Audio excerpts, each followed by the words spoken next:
Welcome to War Academy. Today I would like to discuss National Income Previous Year Questions Part 2. Part 1లో వచ్చేసి 10 previous year questions cover చేశాను. Part 2లో వచ్చేసి 15 previous year questions cover చేస్తాను. Right. So ఈ explanation ఇస్తున్నప్పుడు మీరు కూడా ఈ క్వశ్చన్స్కి ఆన్సర్ ట్రై చేయండి. రైట్. సో ఇప్పుడు వచ్చేసి ఏంటంటే ఫస్ట్ వన్ వచ్చేసి ఇది డిస్కస్ చేసే ముందు ఫస్ట్ వచ్చేసి అసెట్స్ అంటే ఏంటో ఒకసారి చూద్దాం. ఈ అసెట్స్ ఎన్ని టైప్స్ ఉంటాయో ఒకసారి చూద్దాం. అసెట్స్ వచ్చేసి ఏంటంటే రెండు టైప్స్ ఉంటాయి అన్నట్టు. ఒకటి వచ్చేసి ఏంటంటే ఇంటాంజిబుల్ అసెట్. రైట్. ఒకటి ఇంటాంజిబుల్ అసెట్ అండ్ రెండవది వచ్చేసి ఏంటంటే టాంజిబుల్ అసెట్. ఏంది రెండింటికి డిఫరెన్స్ ఏంటి అంటే ఇంటాంజిబుల్ అసెట్స్ అంటే ఏంటి అంటే ఫిజికల్లీ వి కెనాట్ సీ. అంటే ఇది వచ్చేసి ఏంటంటే నాన్ ఫిజికల్ ఫామ్ లో ఉంటుంది. నాన్ ఫిజికల్ ఫామ్ లో ఉంటే దాన్ని ఇంటాంజిబుల్ అసెట్స్ అంటారు. మరి ఫిజికల్ ఫామ్ లో లేనప్పుడు దీనికి వాల్యూ ఉంటుందా? Yes, it has a value. Right. Similarly tangible asset అంటే ఏంటంటే ఇది ఫిజికల్ ఫామ్ లో ఉంటుంది అన్నట్టు. ఇది ఫిజికల్ ఫామ్ లో ఉంటుంది and at same time it has a value. దీనికి కూడా వాల్యూ ఉంటుంది. మరి ఇంటాంజిబుల్ అసెట్స్ కి ఎగ్జాంపుల్ ఏంటి అంటే లైక్ ఎగ్జాంపుల్ వచ్చేసి ఏంటంటే సో మనం ఆల్రెడీ వింటాం patent, copy right, trade marks. Right. ఇవన్నీ కూడా ఏంటి అంటే సో మనకి ఇంటాంజిబుల్ అసెట్స్ కిందకి వస్తుంది అన్నట్టు. And even brand recognition. So year brand recognition ఉంది కదా, ఈ బ్రాండ్ రికగ్నైజేషన్ కూడా వచ్చేసిందంటే ఇంటాంజిబుల్ అసెట్స్ కిందకి వస్తుంది. సో బ్రాండ్ వచ్చేసి మనకు కనపడదు but it has a value అన్నట్టు. Right. So this values come from the customer perception and repetition. Right. And similarly second intangible asset వచ్చేసిందంటే intellectual properties. So here intellectual property. So here intellectual properties అంటే ఏంది? Like example so here we know that so here patent, copyright, trademark ఇవన్నీ కూడా వచ్చేసిందంటే intellectual property కిందకి వస్తున్నట్టు. అయితే intellectual properties వచ్చేసిందంటే it's a creation of mind అన్నట్టు. సో మైండ్ నుంచి వచ్చిన క్రియేషన్స్ అన్నట్టు. వీటిని మనం ఏం చేస్తామంటే so you're using law or legal rights use చేసి మనం ఏం చేస్తామంటే వీటిని ప్రొటెక్ట్ చేస్తాం అన్నట్టు. సో ఇవి ఇంటెలెక్చువల్ ప్రాపర్టీ రైట్ కూడా వచ్చేసిందంటే ఇంటాంజిబుల్ అసెట్ కిందకి వస్తున్నారు. అలానే so your mailing list of client. So here mailing list of client. Mailing list of client అంటే ఏంది? So means general it is consist contact informations అన్నట్టు. అంటే కస్టమర్ కాంటాక్ట్స్. ఈ customer contacts ఉన్నప్పుడు ఏంటి అంటే సో వీళ్ళని కన్సల్ట్ కావడానికి మీన్స్ ఈ కస్టమర్స్ కాంటాక్ట్స్ అన్నిటిని ఏం చేస్తామంటే ఒక డేటాబేస్ లో స్టోర్ చేసుకుంటాం అన్నట్టు. ఈ డేటాబేస్ వచ్చేసి ఏంటంటే సో హియర్ ఇంటాంజిబుల్ అన్నట్టు. సో ఇక్కడ వచ్చేసి ఏంటంటే దీనికి వాల్యూ ఎట్లా వచ్చింది అంటే త్రూ డేటా ద్వారా వచ్చింది అన్నట్టు. సో ఇప్పుడు కాంటాక్ట్ సో క్లయింట్ యొక్క కాంటాక్ట్స్ నెంబర్స్ ఎప్పుడైతే ఉంటాయో వీళ్ళు ఏం చేస్తారంటే వాళ్ళ సో బ్రాండ్ గురించి కానీ ఆర్ వాళ్ళ ఐటమ్స్ గురించి కానీ వాళ్ళకి చెప్తారు అన్నట్టు. సో కాబట్టి వచ్చేసిందంటే మెయిలింగ్ లిస్ట్ ఆఫ్ క్లయింట్ అంటే ఏంటంటే సో కస్టమర్స్ యొక్క contact numbers or contacts. So దాన్ని కూడా మనం ఏం చెప్పొచ్చు అంటే ఇంటాంజిబుల్ అసెట్స్ కిందకు ఉందని చెప్పొచ్చు అన్నట్టు. నెక్స్ట్ వన్ వచ్చేసిందంటే టాంజిబుల్ అసెట్స్. టాంజిబుల్ అసెట్ అంటే ఇది ఫిజికల్ గా మనం చూస్తాం అన్నట్టు. ఎగ్జాంపుల్ వచ్చేసిందంటే building, right, machinery and also inventory. So here inventory అంటే ఏంది? It's like a balance sheet అన్నట్టు. అంటే ఇందులో వచ్చేసిందంటే కరెంట్ ఆస్తిని ఇందులో రికార్డ్ చేస్తున్నాం. అంటే లైక్ ఎగ్జాంపుల్ ఉత్పత్తులు, సేవలు అమ్మడం గాని, ఉపయోగించడం గాని ఇట్లాంటి ఇన్ఫర్మేషన్ అంతా కూడా మనకి సో ఇదంతా కూడా ఏంటంటే ఇన్వెంటరీలో ఉంటుందన్నట్టు. రైట్. సో ఇప్పుడు క్వెషన్‌కెళ్దాం. క్వెషన్‌లో ఏమంటుండో ఒకసారి చూడండి. So here consider the investments in the following assets. Right. Brand recognition, inventory, intellectual property, mailing list of client. How many of the above consider as a intangible assets? So ఈయన question ఏమడుగుతుంది? Intangible assets ఏంది అంటున్నాడు. మీకు తెలుసు కదండీ brand recognition వచ్చేసి intangible అసెటే. Right. Inventory వచ్చేసింది. ఇదొచ్చేసి tangible asset. Right. So here ఇదొచ్చేసి టాంజిబుల్ అసెట్స్. ఇదొచ్చేసి ఇంటాంజిబుల్ అసెటే. రైట్. నెక్స్ట్ ఇంటెలెక్చువల్ ప్రాపర్టీ కూడా ఇంటాంజిబుల్ అసెటే. అండ్ మెయిలింగ్ లిస్ట్ అసెటే ఇంటాంజిబుల్ అసెట్స్ అన్నట్టు. సో ఇందులో వచ్చేసి 3 ఇంటాంజిబుల్ అసెట్స్ అన్నట్టు. అంటే ఎన్ని statements correct? 3 statements correct. 1 statement వచ్చేసి రాంగ్ అన్నట్టు. So how many are correct? 3 are correct. So answer వచ్చేసి ఏంటంటే here option 3. Right. Or option C ఇందులో వచ్చేసి 3 రైట్ అన్నట్టు. Right. And next similarly second question చూద్దాం. ఈ సెకండ్ క్వెషన్ కూడా మీరు ట్రై చేయండి. ఈ క్వెషన్‌కి వచ్చేసి రైట్. ఇప్పుడు వచ్చేసి ఏంటంటే ఈ క్వెషన్ డిస్కస్ చేసే ముందు ఫస్ట్ వచ్చేసి ఇన్‌ఫ్లేషన్ అంటే ఏందో ఒకసారి చూద్దాం. రైట్. ఇన్‌ఫ్లేషన్ అంటే ఏంది? సో హియర్ ప్రైస్ లెవెల్ ఇంక్రీజ్‌నే మీన్స్ గూడ్స్ అండ్ సర్వీస్ యొక్క ప్రైస్ లెవెల్ ఇంక్రీజ్‌ని మనం ఏమని పిలుస్తాం? ఇన్‌ఫ్లేషన్ అని పిలుస్తాం. జనరల్‌గా ఇన్‌ఫ్లేషన్ మెజర్ చేయడానికి వచ్చేసింది అంటే సో 2 బెటర్ ఇండెక్సెస్ వచ్చేసిందంటే ఒకటి వచ్చేసిందంటే హోల్‌సేల్ ప్రైస్ ఇండెక్స్. రెండోది వచ్చేసిందంటే కన్స్యూమర్ ప్రైస్ ఇండెక్స్ అని. సో మనకొచ్చేసి 2 types of the price indexes ఉంటాయన్నమాట. రైట్. సో ఒకటొచ్చేసి wholesale price index. So here one is wholesale price index. Another one is so here consumer price index. 2 types of the indexes ఉన్నాయి. Wholesale price index అంటే ఏంది? Means price level change అనేది wholesale లెవెల్‌లో నడుస్తే దాన్ని ఏమని పిలుస్తాం అంటే హోల్‌సేల్ ప్రైస్ ఇండెక్స్ అని పిలుస్తాం. కన్స్యూమర్ ప్రైస్ ఇండెక్స్ అంటే ఏంది అంటే ప్రైస్ లెవెల్ చేంజ్ అనేది రిటైల్ లెవెల్‌లో ఉంటే దాన్ని ఏమని పిలుస్తాం అంటే కన్స్యూమర్ ప్రైస్ ఇండెక్స్ అని పిలుస్తాం అన్నట్టు. Right. This is the one important point. And second one వచ్చేసి ఏంటంటే ఇందులో వచ్చేసి హోల్‌సేల్ ప్రైస్ ఇండెక్స్‌లో వచ్చేసి ఏంటంటే ఫుడ్ ఐటెమ్స్‌కి. రైట్. సో, ఇందులో వచ్చేసి ఏంటంటే ఫుడ్ ఐటెమ్స్‌కి వచ్చేసి వెయిటేజ్ అనేది తక్కువ ఉంటుందన్నమాట. ఫుడ్ ఐటెమ్స్‌కి వెయిటేజ్ తక్కువ ఉంటుంది. ఎంత ఉంటుంది? అప్రాక్సిమేట్‌లీ 24% మాత్రమే ఫుడ్ ఐటెమ్స్‌కి వెయిటేజ్ ఉంటుంది. అదే కన్స్యూమర్ ప్రైస్ ఇండెక్స్‌లో వచ్చేసి ఏంటంటే ఫుడ్‌కి వచ్చేసి ఏంటంటే వెయిటేజ్ ఎక్కువ ఉంటుంది. ఎంత ఉంటుంది? 39-46% ఉంటుందన్నమాట. ఫుడ్ వెయిటేజ్ వచ్చేసి 39-46% ఫుడ్ వెయిటేజ్‌కే ఎక్కువ ఉంటుందండి. And one more important point వచ్చేసిందంటే హోల్‌సేల్ ప్రైస్ ఇండెక్స్ వచ్చేసింది అంటే సో, హియర్ ప్రైస్ లెవెల్ వచ్చేసి ఓన్లీ గూడ్స్‌కి మాత్రమే చూస్తున్నారు. Means it measure only the goods. అదే కన్స్యూమర్ ప్రైస్ ఇండెక్స్ వచ్చేసిందంటే it track the price changes in goods and services. ఇది గూడ్స్ అండ్ సర్వీసెస్ రెండిటికి వర్తిస్తుందన్నట్టు. So, here wholesale price index only గూడ్సే చూస్తే, కన్స్యూమర్ ప్రైస్ ఇండెక్స్ వచ్చేసి ఏంటి అంటే ఇటు goods as well as services యొక్క ప్రైస్ లెవెల్ ఎలా ఉందనేది కూడా చూస్తుందన్నట్టు. And one more important point వచ్చేసిందంటే జనరల్‌గా ఆర్‌బీఐ వచ్చేసింది ఇన్‌ఫ్లేషన్ కంట్రోల్ చేస్తుందనుకో. అయితే ఇన్‌ఫ్లేషన్ టార్గెటింగ్‌కి వచ్చేసిందంటే ఆర్‌బీఐ వచ్చేసిందంటే సో, హియర్ హోల్‌సేల్ ప్రైస్ ఇండెక్స్‌ని తీసుకోదు. ఓకే. కన్సిడర్ చేయదు. మరి దేన్ని తీసుకుంటుంది? కన్స్యూమర్ ప్రైస్ ఇండెక్స్‌ని తీసుకుంటుందన్నమాట. ఓకే. సో, ఆర్‌బీఐ 2014 ఆన్వర్డ్స్ వచ్చేసిందంటే కన్స్యూమర్ ప్రైస్ ఇండెక్స్ యూజ్ చేసి ఇన్‌ఫ్లేషన్ టార్గెటింగ్ చేసుకున్నట్టు. అంటే రెపో రేట్ ఇంక్రీజ్ చేయాలా? డిక్రీజ్ చేయాలా? అనేది కూడా కన్స్యూమర్ ప్రైస్ ఇండెక్స్ నుంచి చేస్తుంది. Okay. And one more important point. Wholesale price index వచ్చేసి ఎవరు పబ్లిష్ చేస్తారు? This is very very important. ఎవరు పబ్లిష్ చేస్తారు అంటే ఆఫీస్ ఆఫ్ ఎకనామిక్ అఫైర్స్. ఎవరు పబ్లిష్ చేస్తారు? Office of economic affairs publish చేస్తారు. ఈ ఆఫీస్ ఆఫ్ ఎకనామిక్ అఫైర్స్ మరి ఏ మినిస్ట్రీ కింద ఉంటుంది? Very very important point this is ministry of commerce and industry. So your Ministry of Commerce and Industry, right? This is important. Next, మరి consumer price index ఎవరు publish చేస్తారు? Consumer price index వచ్చేసి ఎవరు publish చేస్తారంటే NSO publish చేస్తుంది. Means national statistic office వచ్చేసి publish చేస్తుంది. మరి ఎన్ఎస్ఓ దేని కింద పనిచేస్తుంది? Ministry of statistics and programme implementation కింద పనిచేస్తుంది. This is important. Next similarly wholesale price index వచ్చేసి ఏంది అంటే ఇది వీక్లీ పబ్లిష్ చేస్తారు. అండ్ కన్స్యూమర్ ప్రైస్ ఇండెక్స్ వచ్చేసి ఏంది అంటే సో ఇది మంత్లీ పబ్లిష్ చేస్తారు. This is also important. మరి హోల్‌సేల్ ప్రైస్ ఇండెక్స్ కాలిక్యులేట్ చేస్తున్నప్పుడు బేస్ ఇయర్ వచ్చేసి 2011 అండ్ 2012 వాడతారు. దీన్ని కూడా 2011 అండ్ 2012 వాడతారు. రైట్? అండ్ సీపీఐలో కూడా వచ్చేసి డిఫరెంట్ టైప్స్ ఆఫ్ ఇండెక్సెస్ ఉన్నాయన్నట్టు. Like example CPI industrial worker. Right? CPI industrial worker and అలానే సీపీఐ వచ్చేసి అగ్రికల్చర్, లేబర్. రైట్? సో ఇలా డిఫరెంట్ టైప్స్ ఉన్నాయన్నట్టు. అయితే సీపీఐ ఇండస్ట్రియల్ వర్కర్ వచ్చేసి బేస్ ఇయర్ ఏం యూజ్ చేస్తామంటే 2016 వాడతాం. నౌ హోల్‌సేల్ ప్రైస్ ఇండెక్స్‌లో వచ్చేసి ఎన్ని ఐటెమ్స్ కవర్ చేస్తుంది? హోల్‌సేల్ ప్రైస్ ఇండెక్స్ వచ్చేసి ఎన్ని ఐటెమ్స్ కవర్ చేస్తుందంటే 697 ఐటెమ్స్‌ని కవర్ చేస్తుంది. What about the consumer price index? Consumer price index వచ్చేసింది అంటే ఎన్ని కవర్ చేస్తుంది అంటే ఒకవేళ రూరల్ బాస్కెట్ అయితేనేమో 448 రైట్? అదే విధంగా వచ్చేసి అర్బన్ బాస్కెట్ అయితే అర్బన్ బాస్కెట్‌లో వచ్చేసిందంటే 460 కవర్ చేస్తుంది. Right? So here this is the information of the wholesale price index and consumer price index. Right? ఇప్పుడు వచ్చేసి క్వెషన్‌కి ఒకసారి వెళ్దాం.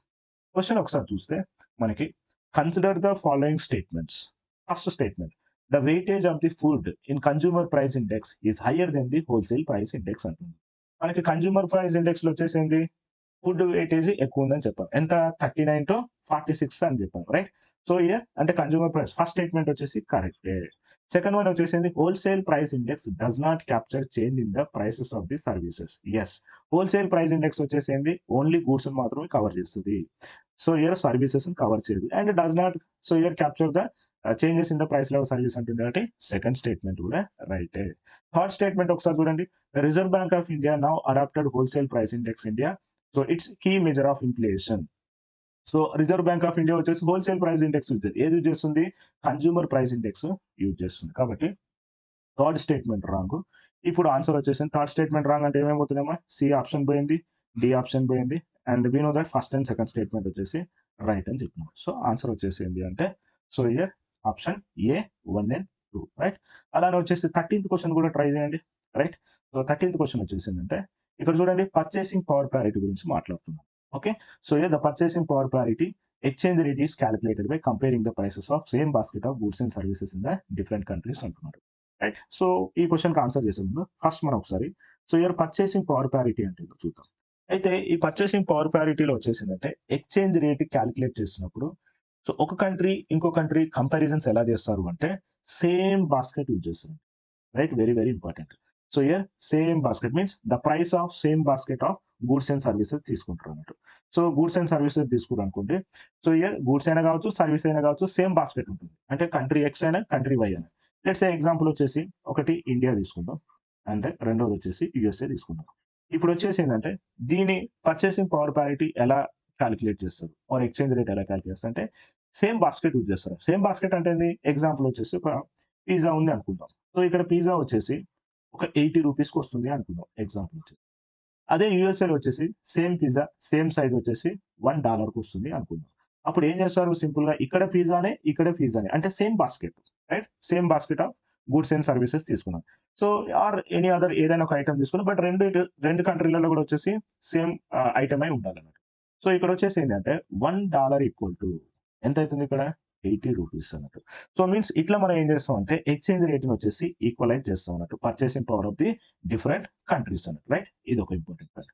And one more important point is మరి పర్చేసింగ్ పవర్ పారిటీలో వచ్చేసి ఎవరు టాప్ పొజిషన్‌లో ఉంటారో అని ఒకసారి చూద్దాం. అయితే మనకొచ్చేసిందంటే ఒకటి వరల్డ్ బ్యాంక్ డాటా ప్రకారం అండ్ ఐఎంఎఫ్ డాటా ప్రకారం వచ్చేసి యాస్ ఆఫ్ 2019 వచ్చేసి ఫస్ట్ ప్లేస్‌లో పర్చేసింగ్ పవర్ పారిటీలో వచ్చేసి ఎవరున్నారంటే చైనా వచ్చేసి ఫస్ట్ ప్లేస్‌లో ఉంది. దాని తర్వాత వచ్చేసి ఎవరున్నారంటే యూఎస్ఏ వచ్చేసిందంటే సెకండ్ ప్లేస్‌లో ఉందన్నమాట. అండ్ ఇండియా వచ్చేసి ఏందంటే థర్డ్ ప్లేస్‌లో ఉందన్నట్టు. థర్డ్ ప్లేస్‌లో ఉందన్నట్టు. రైట్? ఇప్పుడు క్వెషన్‌కొద్దాం. క్వెషన్‌లో ఏమంటుండు? The purchasing power parity exchange rate are calculated by comparing the price of the same basket of goods and services in the different countries అంటున్నాడు. రైట్? సో, కాబట్టి ఇక్కడ వచ్చేసింది అంటే సో, హియర్ ఫస్ట్ స్టేట్మెంట్ వచ్చేసి కరెక్టే. ఎందుకంటే same basket of goods and services వాడతాం అని చెప్తున్నట్టు.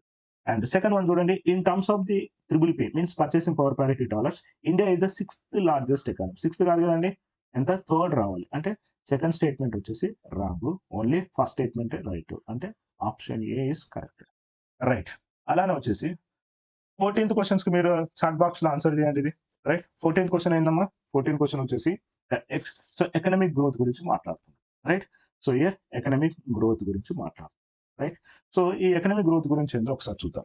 సో, ఆప్షన్ చూడండి. In the economic growth country X necessary to have occur there is a technical progress in the world economy. Option B వచ్చేసి there is a population growth X and there is a capital formation in X and fourth one is the value of trade grow in the world economy అంటున్నారు. Right? ఇక్కడ వచ్చేసిందంటే economic growth గురించి మాట్లాడుతుంది. First one ఏమంటుండు? Technical progress in the world economy అంటే global technology. Right? First one వచ్చేసింది world economy గురించి మాట్లాడుతుంది. అది కూడా ఏమైంది? టెక్నికల్ ప్రోగ్రెస్ జరిగింది అంటుంది. అంటే మీనింగ్ వచ్చేసింది గ్లోబల్ టెక్నాలాజికల్ అడ్వాన్స్‌మెంట్ జరిగింది. గ్లోబల్ టెక్నాలాజికల్ అడ్వాన్స్‌మెంట్ జరిగిన తర్వాత ఇది ఆటోమేటిక్‌గా వేరే కంట్రీ యొక్క గ్రోత్‌కి ట్రాన్స్‌లేట్ కాదన్నట్టు. రైట్? సో, ఇది very, very important point. So, అంటే ఏంది? గ్లోబల్‌గా వచ్చేసి టెక్నాలాజికల్ అడ్వాన్స్‌మెంట్ జరిగినంత మాత్రాన వేరే కంట్రీ ఆటోమేటిక్‌గా డెవలప్ అవుతుందనేది మాత్రం కరెక్ట్ కాదు. Right? This is the first one అన్నట్టు. రైట్? కాబట్టి మనకిచ్చిన స్టేట్మెంట్‌లో వచ్చేసిందంటే ఆటోమేటిక్‌గా అది ఎకనామిక్ గ్రోత్‌కి అనేది కంట్రిబ్యూట్ చేయొచ్చు కాబట్టి ఫస్ట్ స్టేట్మెంట్ వచ్చేసి రాంగ్. సెకండ్ స్టేట్మెంట్ వచ్చేసి ఒకసారి చూద్దాం. రైట్? సెకండ్ స్టేట్మెంట్ ఏమంటుండు? పాపులేషన్ గ్రోత్ జరిగింది అంటుండు. ఇప్పుడు సపోజ్ వచ్చేసి పాపులేషన్ పెరిగింది అనుకుందాం. ఇప్పుడు పాపులేషన్ పెరిగినప్పుడు ఏమైపోతుంది ఆటోమేటిక్‌గా లేబర్ ఫోర్స్ కూడా పెరుగుతుంది. రైట్? లేబర్ ఫోర్స్ పెరిగినంత మాత్రాన ఎకనామిక్ గ్రోత్ అనేది గ్యారంటీ లేదు. ఎందుకు అంటే ఎకనామిక్ గ్రోత్ రావాలి అంటే ఫస్ట్ ఏముండాలి? క్యాపిటల్ ఉండాలి. అంటే ఏంది? Without capital, without productivity population growth పెరగడం వల్ల దానివల్ల వచ్చేసింది అంటే మనకి గ్రోత్ అనేది పెద్దగా ఉండదు. కాబట్టి మనకొచ్చేసిందంటే సెకండ్ స్టేట్మెంట్ కూడా రాంగ్ అన్నట్టు. అదే విధంగా ఫోర్త్ స్టేట్మెంట్ చూడండి. ఫోర్త్ స్టేట్మెంట్ ఏమని so volume of trade and grow in the world bank. ఇప్పుడు గ్లోబల్ ట్రేడ్ వాల్యూమ్ పెరిగినంత మాత్రాన అది అదర్ కంట్రీ గ్రోత్‌కి ట్రాన్స్‌ఫార్మ్ అవుతదనేది గ్యారంటీ లేదు. రైట్? సో గ్లోబల్ ట్రేడ్ పెరగొచ్చు. అంత మాత్రాన ఆ కంట్రీ మీన్స్ వేరే అన్ని సో ఆ కంట్రీస్ అన్ని కూడా డెవలప్ అవుతుందనేది గ్రోత్ అనేది వస్తుందనేది మాత్రం కరెక్ట్ కాదు. కాబట్టి ఈ ఆప్షన్ కూడా రాంగ్. జనరల్‌గా వచ్చేసింది క్యాపిటల్ ఫార్మేషన్. తెలుసు కదా! Capital is always proportional to the productive capacity. Productive capacity. అంటే క్యాపిటల్ గ్రోత్ పెరిగింది అనుకోండి. క్యాపిటల్ పెరిగిందనుకోండి ఆటోమేటిక్‌గా ఏమైతుంది? ప్రొడక్టివ్ కెపాసిటీ కూడా ఇంక్రీజ్ అయితది. ప్రొడక్టివిటీ పెరిగిందంటే మీనింగ్ వచ్చేసింది జీడీపీ పెరిగిందన్నమాట. జీడీపీ పెరిగిందంటే ఏంది? ఎకనామిక్ గ్రోత్ కూడా పెరిగిద్ది. అంటే మనకి ఇక్కడ వచ్చేసింది క్యాపిటల్ ఫార్మేషన్ వల్ల మనకి ఎకనామిక్ గ్రోత్ జరుగుతుంది. కాబట్టి ఇప్పుడు ఇచ్చిన ఆప్షనల్‌లో వచ్చేసి only option C is right. Right? So this is the answer. Next అలానే 15థ్ క్వెషన్ యొక్క ఆన్సర్ వచ్చేసి మీరు చాట్ బాక్స్‌లో టైప్ చేయండి. రైట్? సో ఇక్కడ ఏం మాట్లాడుతుందో ఒకసారి చూద్దాం. ఇక్కడ వచ్చేసి నేషనల్ ఇన్‌కమ్ గురించి మాట్లాడుతుంది. సో మనం ఆల్రెడీ డెఫినిషన్ చూసినాం. నేషనల్ ఇన్‌కమ్ అంటే ఏంది? So here the value of the final goods and services produced within the country in a year is called as a national income. ఇక్కడ మనకు ఆప్షన్ డైరెక్ట్‌గా కనపడుతుంది. సో సింపుల్ ఇక్కడ వచ్చేసి ఓన్లీ డెఫినిషన్ అడిగాడు. So here the money value of final అని ఉండాలండి ఎప్పుడైనా. So here money so here final goods and services. Intermediate goods కాదు. Only final values of the money final goods and services produced is the correct answer. Right. Next అలానే వచ్చేసి 16th question. Question కొంచెం difficult ఉంటుంది. ఒకసారి చూడండి. 16th question వచ్చేసి ఏంటంటే, so here increase in the absolute per capita real GNP means gross national product and do not connote higher level of economic development, right? So here ఇవి ఇచ్చేసారు. First ఇక్కడ చూడండి స్టేట్మెంట్ ఒకసారి అబ్జర్వ్ చేయండి. Increase in the absolute and per capital real GNP అంటుంది. So మనకి ఏంటి అంటే గ్రాస్ నేషనల్ ప్రోడక్ట్ ఇది ఏం మెజర్ చేస్తుంది అంటే గ్రోత్ని మెజర్ చేస్తుంది. గ్రోత్ని మెజర్ చేస్తుంది అంటే ఇక్కడ క్వశ్చన్ ఏమంటుందంటే తలసరి రియల్ జిఎన్పి పెరుగుదల ఆర్థిక అభివృద్ధిని సూచించదు అని చెప్తున్నారు. ఓకే. సో ఇయర్ తలసరి రియల్ జిఎన్పి పెరుగుదల ఆర్థిక అభివృద్ధిని సూచించదు అనేది మాట్లాడుతుంది. అభివృద్ధి అంటే ఏంది? Development, right. వృద్ధి అంటే ఏంది? అంటే జిఎన్పి ఏం చేస్తుంది? గ్రోత్ మెజర్ చేస్తుంది, ఆర్థిక వృద్ధిని మెజర్ చేస్తుంది అన్నట్టు, రైట్. ఫస్ట్ వచ్చేసి ఏంటంటే మనకి గ్రోత్ కి డెవలప్మెంట్ కి డిఫరెన్స్ ఏందో ఒకసారి తెలుసుకోవాలి. ఓకే. ఈ రెండింటికి మనకి మీనింగ్ తెలిసింది అనుకోండి, ఈ క్వశ్చన్ కి ఆన్సర్ చేయొచ్చు. గ్రోత్ అంటే ఏంది? ఆర్థిక వృద్ధి. డెవలప్మెంట్ అంటే ఏంది? ఆర్థిక అభివృద్ధి అన్నట్టు. జనరల్ గా గ్రోత్ వచ్చేసి ఏంది అంటే ఓన్లీ జస్ట్ ఆదాయ పెరుగుదలని, ఉత్పత్తి పెరుగుదలని మాత్రమే సూచిస్తుంది. అంటే మీనింగ్ వచ్చేసి ఏంది?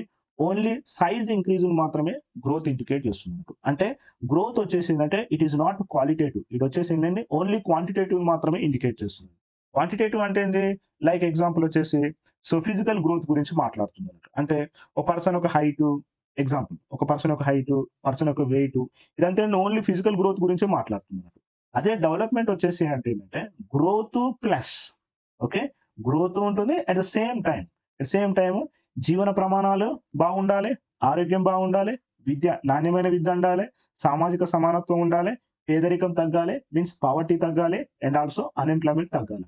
ఇవన్నీ తగ్గితేనే దాన్ని ఏమని పిలుస్తాం అంటే డెవలప్మెంట్ అని పిలుస్తాం. అంటే డెవలప్మెంట్ వచ్చేసి ఏంటంటే ఇక్కడ వచ్చేసి ఫిజికల్ గ్రోతే కాదు, ఓకే, ఒక హ్యూమన్ బీయింగ్ తీసుకుంటే ఫిజికల్ గ్రోతే కాదు, మెంటల్ గ్రోత్ కూడా కన్సిడర్ చేస్తున్నట్టు. సో అట్లాంటి దాన్ని మనం ఏమని పిలుస్తాం అంటే డెవలప్మెంట్ అని పిలుస్తున్నట్టు. అంటే సో ఇక్కడ వచ్చేసి ఏంటంటే రెండు గ్రోత్ ఉండాలి, అట్ ద సేమ్ టైం ఇందులో వచ్చేసి చేంజెస్ రావాలి. వీటిలో జీవన ప్రమాణంలో చేంజ్ రావాలి, ఆరోగ్యంలో చేంజ్ రావాలి, విద్య, సామాజిక సమానత్వం, పేదరికం తగ్గిపోవాలి, నిరుద్యోగం కూడా తగ్గిపోవాలి.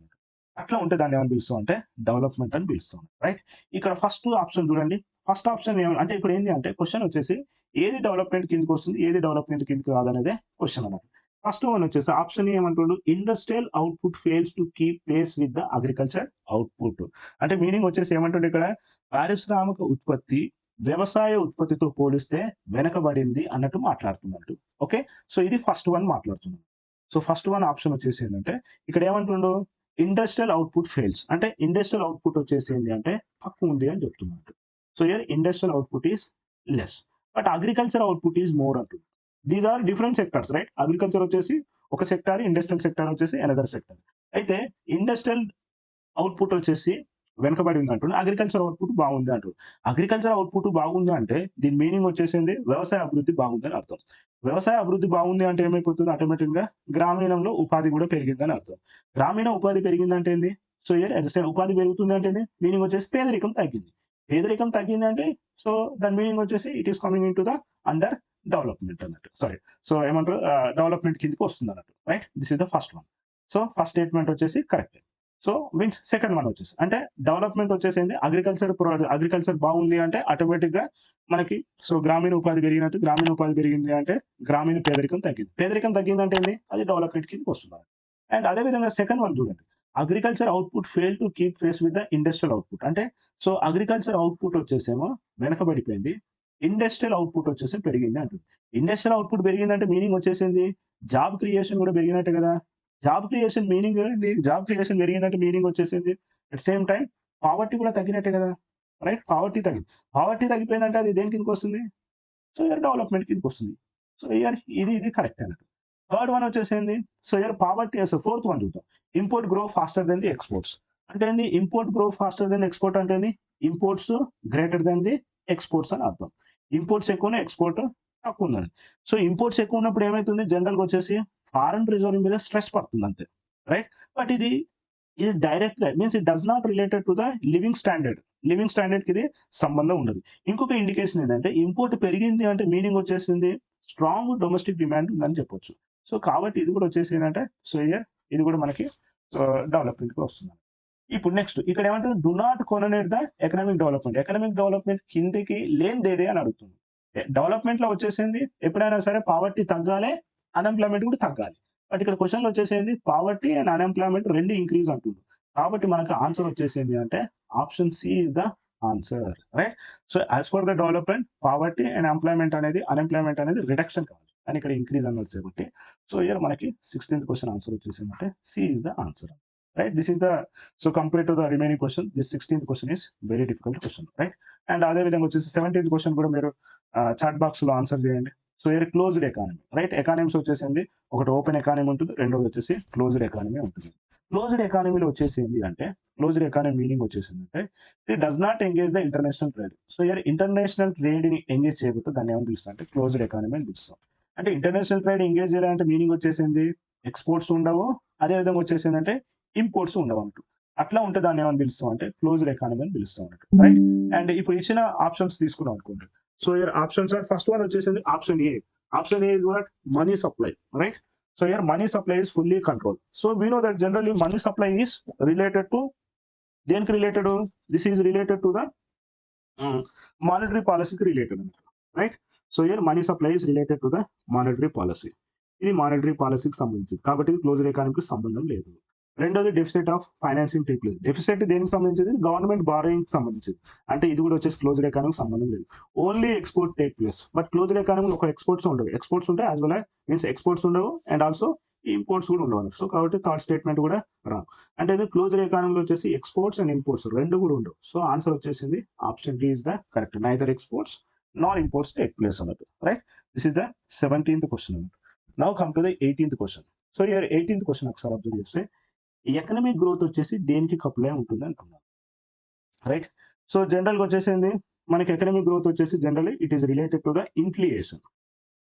సో ఇయర్ ఎకనామిక్ గ్రోత్ అనేది దేనికి సంబంధం ఉంటుంది, ఇన్ఫ్లేషన్ ఉంటుంది అన్నట్టు, రైట్. సో ఎప్పుడైతే మనకి సో ఇయర్ ఇన్ఫ్లేషన్ ఉందో మీనింగ్ వచ్చేసింది డిమాండ్ బాగుంది అన్నట్టు.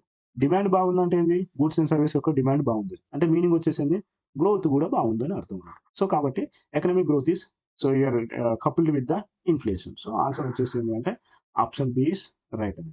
సో డిఫ్లేషన్ వచ్చేసింది అంటే ఇది economic contraction, it is not a economic growth కాబట్టి సో డిఫ్లేషన్ వచ్చేసి రాంగ్. స్టాగ్ ఇన్ఫ్లేషన్ అంటే ఏంది, స్టాగ్నెట్ ప్లస్ ఇన్ఫ్లేషన్ అన్నట్టు. దీనివల్ల కూడా మనకి ఏంది గ్రోత్ ఉండదు కాబట్టి ఇది కూడా రాంగ్. హైపర్ ఇన్ఫ్లేషన్ అంటే ఎక్స్ట్రీమ్ ఇన్ఫ్లేషన్ అన్నట్టు. ఎక్స్ట్రీమ్ ఇన్ఫ్లేషన్ వల్ల మనకి ఏమవుతుందంటే గ్రోత్ అనేది అంత మంచిది కాదు కాబట్టి ఇది కూడా రాంగ్. ఇక్కడ వచ్చేసి ఓన్లీ ఎకనామిక్ గ్రోత్ గురించి మాట్లాడింది కాబట్టి so the economic growth is so coupled with the inflation. This is the 18th question. Now come to the 19th question. 19th question వచ్చేసి ఏంటంటే ఇక్కడ చూడండి, which one of the following aid further the government objective of the inclusive growth. So here inclusive growth అంటే ఏంది, అన్ని రంగాలలో వృద్ధి ఉండడమే ఇంక్లూజివ్ గ్రోత్ అన్నట్టు. Okay. So example first one చూడండి, promoting the self help groups, right. So year self help groups ని promote చేయడం వల్ల మనకి ఏంటంటే ఎస్పెషల్లీ ఉమెన్ ని ఎంపవర్ చేయొచ్చు అన్నట్టు, రైట్. సెల్ఫ్ హెల్ప్ గ్రూప్ లో వచ్చేసింది ఒక ఒక 20 or 15 మెంబర్స్ గ్రూప్ గా ఫామ్ అయ్యి వీళ్ళు కలెక్టివ్ గా ఏం చేస్తారంటే బ్యాంక్ నుంచి సో ఇయర్ మనీని బారో చేస్తారు. బారో చేసిన మనీతో వీళ్ళు ఏం చేస్తారు అంటే ఏదో ఒక సెక్టర్ లో ఇన్వెస్ట్మెంట్ చేయడం కానీ బిజినెస్ చేయడం కానీ చేస్తారు. దీనివల్ల వచ్చేసి ఏంటి అంటే అట్ సేమ్ టైం ఎంప్లాయ్మెంట్ వస్తుంది అండ్ వీళ్ళ ప్రాఫిట్స్ కూడా పెరుగుతాయి. అంటే ఇండైరెక్ట్లీ వచ్చేసి ఏంటి అంటే సో ఇయర్ మనకు వచ్చేసి ఎంపవర్ అవుతున్నారు అన్నట్టు. కాబట్టి ఇక్కడ వచ్చేసిందంటే సెల్ఫ్ హెల్ప్ గ్రూప్స్ ని ప్రమోట్ చేయడం వల్ల మనకు వచ్చేసిందంటే ఇంక్లూజివ్ గ్రోత్ ఉంటుంది అన్నట్టు. And at same time promoting the micro small and medium enterprises. అయితే ఇక్కడ వచ్చే MSME sector. So MSME sector ని ప్రమోట్ చేయడం వల్ల మనకి ఏంటి అంటే ఒకటి ఎంప్లాయ్మెంట్ జనరేషన్ జరుగుతుంది ఫస్ట్ అడ్వాంటేజ్. సెకండ్ వన్ వచ్చేసి ఏంటి అంటే రీజనల్ బ్యాలెన్స్ కూడా ప్రమోట్ చేస్తుంది అంటే ఎంఎస్ఎంఈ సెక్టర్. అండ్ అదే విధంగా వచ్చేసి ఏంటంటే డీసెంట్రలైజ్డ్ ఎకనామిక్ ఆపర్చునిటీస్ ఎవరిస్తారు అంటే ఎంఎస్ఎంఈ సెక్టర్ ఇస్తుంది. అండ్ అట్ సేమ్ టైం ఇన్ఈక్వాలిటీని కూడా ఇది రిడ్యూస్ చేస్తుంది అన్నట్టు. సో కాబట్టి ఇది కూడా వచ్చేసి ఏంటంటే ఇంక్లూజివ్ గ్రోత్ కిందకే కన్సిడర్ చేయొచ్చు. అదే విధంగా వచ్చేసి right to education. Right to education వల్ల అడ్వాంటేజ్ ఏంది, సో మనకి క్వాలిటీ ఎడ్యుకేషన్ ని యాక్సెస్ చేయొచ్చు. క్వాలిటీ ఎడ్యుకేషన్ యాక్సెస్ చేసినప్పుడు ఏమవుతుంది, స్కిల్స్ ఇంప్రూవ్ అవుతాయి. స్కిల్స్ ఇంప్రూవ్ అయినప్పుడు ఏమవుతుంది, జాబ్స్ మంచిగా దొరుకుతాయి. జాబ్ దొరికింది అంటే మీనింగ్ వచ్చేసింది ఇన్కమ్ వైజ్ కరెక్ట్ అయింది, ఇన్కమ్ వైజ్ స్ట్రాంగ్ ఉంటుంది. అంటే మీనింగ్ వచ్చేసింది పావర్టీ అనేది తగ్గిపోతుంది. సో ఇది కూడా ఏంది ఇంక్లూజివ్ గ్రోత్ కిందకి వస్తుంది. సో కాబట్టి ఇక్కడ ఇచ్చిన మనం 3 స్టేట్మెంట్స్ వచ్చేసి కరెక్ట్. సో ఆన్సర్ వచ్చేసి ఏది అంటే so D answer. So year 1, 2, 3 అన్నట్టు, right. So this is the 19th question. అదే విధంగా వచ్చేసి 20th క్వశ్చన్స్ ట్రై చేయండి ఒకసారి. 20th క్వశ్చన్కి వచ్చేసి మీరు ఆన్సర్ చాట్ బాక్స్‌లో టైప్ చేయండి. సో, 20థ్ క్వెషన్ వచ్చేసిందంటే సస్టైనబుల్ డెవలప్‌మెంట్ గురించి మాట్లాడుతున్నాను. రైట్? సస్టైనబుల్ డెవలప్‌మెంట్ గురించి మాట్లాడుతున్నాను. అయితే ఈ సస్టైనబుల్ డెవలప్‌మెంట్ గురించి ఒకసారి మాట్లాడే ముందు మనకొచ్చేసేందంటే 1987లో వచ్చేసి. సో, 1987లో వచ్చేసిందంటే బ్రుంట్ okay. Brundtland commission report. Brundtland commission report వచ్చేసిందంటే సస్టైనబుల్ డెవలప్‌మెంట్ గురించి ఒక డెఫినిషన్ ఇచ్చిందనమాట. ఏంది అంటే సస్టైనబుల్ డెవలప్‌మెంట్ అంటే ఏందంటే ప్రెజెంట్ మనకి కావాల్సిన నీడ్స్ ఏవైతే ఉన్నాయో, ఆ నీడ్స్ అన్నీ ఫుల్‌ఫిల్ చేసుకోవచ్చన్నట్టు డెవలప్‌మెంట్‌కి. But at the same time future generations యొక్క నీడ్స్ గూడా ఎలాంటి హార్మ్ చేయొద్దన్నట్టు. ఓకే. ఫ్యూచర్ జనరేషన్స్ యొక్క డిమాండ్స్ గూడా ఫుల్‌ఫిల్ చేయాలన్నట్టు. అట్లాంటి డెవలప్‌మెంట్‌ని ఏమని పిలుస్తామంటే సస్టైనబుల్ డెవలప్‌మెంట్ అని పిలుస్తున్నారు. అయితే ఈ సస్టైనబుల్ డెవలప్‌మెంట్ వచ్చేసిందంటే ఎన్వైర్న్‌మెంట్‌ని గూడా పొల్యూట్ చేయొద్దన్నట్టు. మీన్స్ సో ఫ్యూచర్ జనరేషన్స్ గూడా ఎన్వైర్న్‌మెంట్‌ని సో పొల్యూట్ చేయకుండా వాళ్ళకి నెక్స్ట్ జనరేషన్స్ కూడా ఇవ్వడమే సస్టైనబుల్ డెవలప్‌మెంట్. రైట్? అండ్ అదే విధంగా వచ్చేసిందంటే మనకి క్యారీయింగ్ కెపాసిటీ అని ఉంటుందన్నమాట. సో క్యారీయింగ్ కెపాసిటీ అంటే ఏంది అంటే ఇక్కడ ఎకోసిస్టమ్ రైట్? ఎకోసిస్టమ్ వచ్చేసిందంటే ఏదైనా ఒక ఎకోసిస్టమ్ తీసుకున్నాం అనుకో, ఆ ఎకోసిస్టమ్ వచ్చేసిందంటే మాక్సిమం పాపులేషన్ సైజ్‌కి ఎంత ఇవ్వాలనో అంతవరకు ఇచ్చే సపోర్ట్ ఇచ్చిందనుకోండి. అంటే without degrading. So here without degrading itself so పాపులేషన్‌కి ఏయైతే కావాలో నీడ్స్, ఆ నీడ్స్‌నన్నిటిని ఫుల్‌ఫిల్ చేస్తే దాన్ని ఏమని పిలుస్తాం అంటే క్యారింగ్ కెపాసిటీ అని పిలుస్తాం. ఈ క్యారింగ్ కెపాసిటీ కూడా ఏం డిస్కస్ చేస్తుంది అంటే ఎన్వైర్న్‌మెంట్‌ని హార్మ్ చేయొద్దు. డెవలప్‌మెంట్ ఉండాలి. But that development should not disturb the environment. And sustainable development కూడా అదే మాట్లాడుతుంది. సో డెవలప్‌మెంట్ ఉండాలి. కానీ ఎన్వైర్న్‌మెంట్‌కొచ్చేసి ఎఫెక్ట్ ఇవ్వద్దు అని చెప్తున్నట్టు. అంటే ఇక్కడొచ్చేసిందంటే సస్టైనబుల్ డెవలప్‌మెంట్ వచ్చేసి దేనితోని ఇంటర్‌వైన్ ఉంది అంటే క్యారింగ్ కెపాసిటీతోని ఇంటర్‌వైన్ ఉందన్నట్టు. అంటే ఈ 2 గూడా వచ్చేసి ఎన్వైర్న్‌మెంట్‌ని హార్మ్ చేయకుండా ఫ్యూచర్ జనరేషన్ నీడ్స్‌ని ఫుల్‌ఫిల్ చేయడమే సస్టైనబుల్ డెవలప్‌మెంట్ గురించని మాట్లాడుతుందన్నట్టు. అదే సోషల్ జస్టిస్ అండ్ ఎంపవర్‌మెంట్ చూసినాం అనుకోండి. సోషల్ జస్టిస్ ఎంపవర్‌మెంట్ వచ్చేసి ఏందంటే ఇది గోల్స్ ఆఫ్ సస్టైనబుల్ డెవలప్‌మెంటే. But it's not inherent to the ecological concept. Similarly so exclusive growth గూడా అంతే. Exclusive growth is also be so it is a critical goal of the sustainable development. But they are not the inherent to the ecological concept అన్నట్టు. కాబట్టి ఇది గూడా wrong అన్నట్టు. ఇక globalisation వచ్చేసి ఏందంటే అది దీనికి సంబంధమే లేదు. Means it is not intertwined with the sustainable development. Right? So కాబట్టి ఆన్సర్ వచ్చేసి ఏంటంటే so here option D is the correct answer అండి. Right? Next come to the national income. ఇక్కడొచ్చేసి ఏందంటే నేషనల్ ఇన్‌కమ్ గురించి డెఫినిషన్ ఇచ్చిండన్నట్టు. సో మనకు తెలుసు కదా! నేషనల్ ఇన్‌కమ్ ఎలా మెజర్ చేస్తారు? National income so here national income at factor cost equal to we know that so here gross national product at market price minus depreciation right? So here minus indirect taxes plus subsidies. Okay. Plus subsidies. ఇది మనకొచ్చేసింది national income యొక్క definition అండి. ఎక్కడుందో చూడండి. Gross national product minus depreciation right? And indirect taxes plus subsidies. So మనకిది direct definition question అడిగింది కాబట్టి so here answer వచ్చేసిందంటే option C is the right. Right? Option C is the right. Next come to the 22 question. 22 క్వెషన్‌లో ఏమని మాట్లాడుతుండు? ఇక్కడొచ్చేసి the growth rate per capital income at current price is higher than the per capital income constant price. Because later taken into account rate of ఇక్కడ ఏమని మాట్లాడుతుండంటే జనరల్‌గా వచ్చేసి మనకేంది per capital income current price ఎప్పుడైనా it is always more compare to the basic price. Basic ప్రైస్‌తో compare చేస్తే always higher ఉంటుంది. ఎందుకు? ఈ per capital income at current ప్రైస్‌లో వచ్చేసిందంటే ఇన్‌ఫ్లేషన్ యాడ్ అయ్యి ఉంటుందన్నమాట. రైట్? ఇన్‌ఫ్లేషన్ యాడ్ అయ్యి ఉంటుంది. ఇన్‌ఫ్లేషన్ యాడ్ అయ్యి ఉందంటే inflation means what? So here goods and service యొక్క ప్రైస్ లెవెల్ అనేది ఇంక్రీజ్ అయితే దాన్ని ఇన్‌ఫ్లేషన్ అని పిలుస్తాం. ఆ ఇంక్రీజ్ వల్ల మనకేమైపోతుంది అంటే ఈ కరెంట్ ప్రైస్ అనేది is higher than the basic price అన్నట్టు. రైట్? ఇది మాట్లాడుతున్నట్టు. సో ఇక్కడ వచ్చేసి ఏంది దేనికి రిలేట్ అయి ఉంటుంది ఇది? సో హియర్ ఎందుకు ఎక్కువ ఉంటుంది? Because of price level increase కావడం వల్ల ఉంటుంది. సో ఆన్సర్ వచ్చేసి ఏందంటే option B is the correct answer. అదే విధంగా వచ్చేసి 23 క్వెషన్ చూద్దాం. సో 23 క్వెషన్ వచ్చేసి ఏం మాట్లాడుతుందంటే which of the following are main causes of slow rate of growth. Okay. Slow rate of growth per so slow rate of slow rate of per capita income గురించి మాట్లాడుతుంది. Right option A వచ్చేసింది high capital output ratio అంటుంది. So high capital output ratio అంటే ఏంది? So దీన్ని ఎలా define చేస్తాం? High capital output ratio means capital divided by output ratio. Example capital వచ్చేసి 3 అనుకుందాం. అవుట్‌పుట్ వచ్చేసి 1 అంటాం. అంటే ఇక్కడ వచ్చేసిందంటే 1 unit of output produced from the 3 unit of capital. అంటే 3 రూపీస్ క్యాపిటల్ పెడితే 1 రూపీ అవుట్పుట్ వచ్చేస్తుంది. ఇది ఒకటి. రెండోది అదే విధంగా వచ్చేసి క్యాపిటల్ బై అవుట్పుట్ రేషియో వచ్చేసి ఇంకొక ఎగ్జాంపుల్ తీసుకుందాం. 4 రూపీస్ రైట్ ఇంక్రీజ్ చేసింది 4 రూపీస్ అండ్ హియర్ అవుట్పుట్ వచ్చేసి 1 అంటే క్యాపిటల్ వచ్చేసి 4 రూపీస్ అవుట్పుట్ వచ్చేసి 1 రూపీ అన్నట్టు. ఇక్కడ 3 నుంచి ఇక్కడ 4కి వచ్చేసి మీన్స్ ఇక్కడ వచ్చేసి ఏమైపోయింది మనం ఇక్కడ వచ్చేసి హై క్యాపిటల్ అవుట్పుట్ రేషియో అంటే క్యాపిటల్ ఎక్కువ ఉంది అవుట్పుట్ రేషియో తక్కువ ఉంది. అంటే మీనింగ్ వచ్చేసి ఏంది ఇక్కడ గ్రోత్ రేట్ అనేది స్లో ఉందని అర్థం అన్నట్టు. ఓకే ఇది ఏమి ఇండికేట్ చేస్తుంది slow rate of growth for capital income అన్నట్టు. కాబట్టి ఫస్ట్ స్టేట్మెంట్ వచ్చేసి రైట్. నెక్స్ట్ వన్ వచ్చేసింది high rate of growth of population వల్ల గ్రోత్ రేట్ అనేది స్లో ఉంటుందా అంటే ఎస్.